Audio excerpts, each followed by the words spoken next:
আওয়ামী লীগের কোনো অনুতপ্ত পরিস্থিতি তাদের মধ্যে আছে? তাদের কোনো রকম মনোবেদনা আছে, অনুতাপ আছে? পুতুলের সংসার থেকে বেরিয়ে আসতে হবে, চোখে চোখ রেখে কথা বলবার সুযোগ দিতে হবে। তারা যেভাবে তৃণমূলটাকে আঁকড়ে ধরলো, বিএনপির অংশ হয়েও তারা কৃষি এবং সমাজ কল্যাণ মন্ত্রণালয় নিল 2001 সালে, এবং এই যে বীজ তারা বৃক্ষে পরিণত করলো, এবং ডাকসু বলুন, জাকসু বলুন, রাকসু বলুন, প্রতিটাতে তারা তাদের ছাত্র সংগঠন জিতে গেল, এবং বিভিন্ন শ্রেণী পেশার মধ্যে তারা যেভাবে ছড়িয়ে গেছে।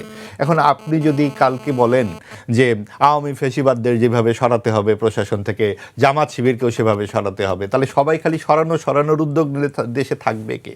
কাজে অন্তর্ভুক্তিমূলক যে সমাজের কথা আমরা বলছি, এইভাবে তো সরানোর দাবি তো এটার চিকিৎসা নয়। আপনি তারা যেটা করছে, তাদের যেইগুলো কৌশল, ছলে বলে কৌশলে নানান রকম গুপ্তচর বৃত্তি করে যেটা করছে, আপনার কৌশলটা কি? বিএনপি আওয়ামী লীগ কেন পারলো না? তারা তো লুণ্ঠনবাজির সঙ্গে নিজেরা যুক্ত হয়ে গেছে।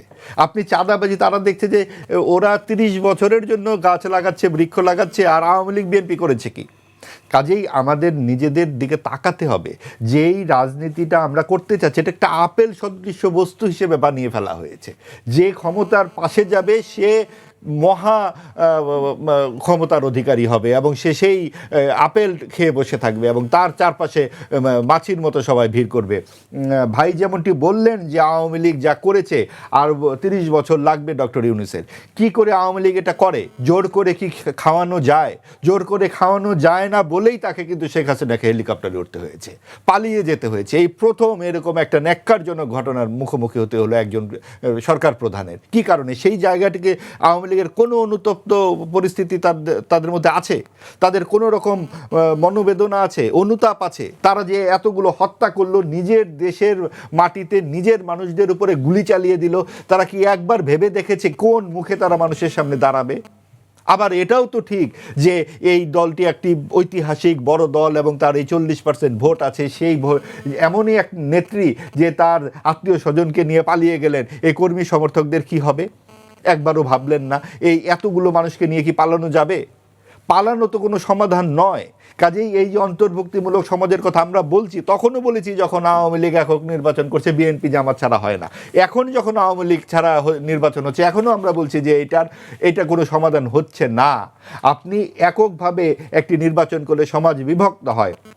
আপনাকে অন্তর্ভুক্তমূলক সমাজের একটা প্রচেষ্টা নিতেই হবে, এবং সকলকে সেখানে থাকতে হবে। আপনি যদি জাতিগতভাবে একটা ঐক্যের তৈরি না করতে পারেন, আপনি আজকে ভেনেজুয়েলাতে কি হচ্ছে দেখুন, বিভিন্ন জায়গায় এইভাবে মানুষজন ঢুকে যাবে। আপনাকে তো একটা জায়গায় দাঁড়াতে হবে, সংসদটা হবে সেই জায়গা।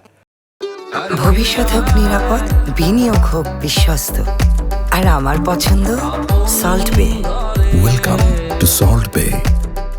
আপনাকে তর্ক বিতর্ক করতে হবে। আপনি যখন আওয়ামী লীগ, আপনি জাতীয় পার্টিকে নিয়ে বসে থাকেন, একটা পুতুলের সংসার বানান, আর আপনি যখন বিএনপি, তখন জামাতকে নিয়ে বসে থাকবেন, আরেকটা পুতুলের সংসার বানাবেন। এই পুতুলের সংসার থেকে বেরিয়ে আসতে হবে, চোখে চোখ রেখে কথা বলবার সুযোগ দিতে হবে, এবং মানুষকে সকল মত, সকল ধর্ম, সকল শ্রেণী পেশার মানুষকে একই চেয়ারে বসবার মতো একটা সামাজিক পরিসর তৈরি করতে হবে। সরকারকে সেই দিকে অবশ্যই যেতে হবে। এবং আপনি যেটা বললেন যে হবিগঞ্জের এই ঘটনা শুধু আজকে কেন, আপনি গত 17 মাসে যে সমস্ত মব সন্ত্রাস হয়েছে, যে সমস্ত আমরা কাণ্ড কারখানা দেখেছি, এটা কি কোনো সভ্য সমাজে ঘটে নাকি?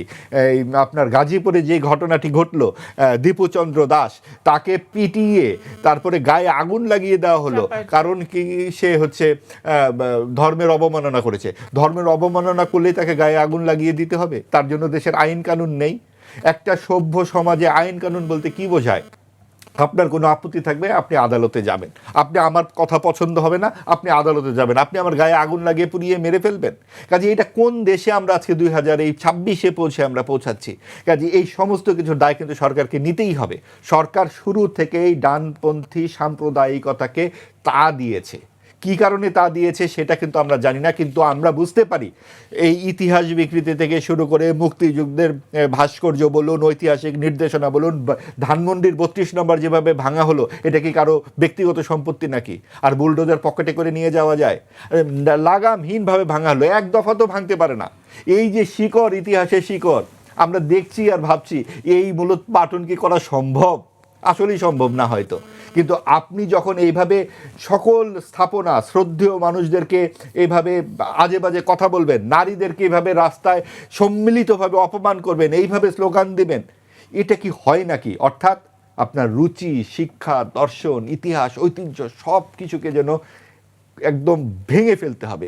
এই এই এই ভাঙচুরের এই যে সংস্কৃতি, আমরা কিন্তু মনে করতে পারি ৭১-এর আগে যে ৬০ দশকে আমাদের যে রেনেসা, এই বাঙালির রেনেসার কথা, তো তখন ছায়ানট ছিল, তখন রবীন্দ্রনাথ তখনও ছিলেন, এখনও আছেন, তো এখন ছায়ানট ভাঙা হয়, এখন রবীন্দ্রনাথের কথা বলা হয় ভারতীয় আধিপত্যবাদ। আপনি দেখুন ৬০ দশকে যা হয়েছিল এখন সেই কথাগুলোই বলা হচ্ছে। তখন পাকিস্তানিরা করেছিল, এখন তাহলে কারা করছে? কদিন পরে কি আমরা শুনবো যে ভারতীয় আধিপত্যবাদের কারণে বাংলাদেশ নামটা এসেছে, এটা তাহলে এখন বাংলা স্থান করে ফেলা দরকার? কারণ আমাদের যে পরিস্থিতিতে যাচ্ছে আমরা হয়তো ওই দিকে যেতে চাচ্ছি। তবে ইতিহাসের পাঠ কি বলে?